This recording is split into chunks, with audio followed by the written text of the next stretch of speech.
రాజ్యమేది లేదు గాని రాణిలాగా చూసుకుంటా, కోట కట్టలేను గాని కళ్ళల్లో నిన్నే దాచుకుంటా.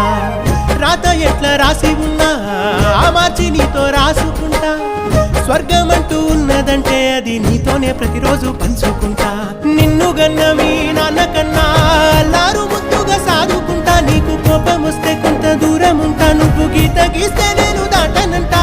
కంట నీరు కంటి రెప్ప దాటకుండా కాటుకై కావలుంటా. రాంబాయి నీ మీద నాకు మనసాయనే, ఏనాడు నిన్ను వీడిపోని నీడైతనే.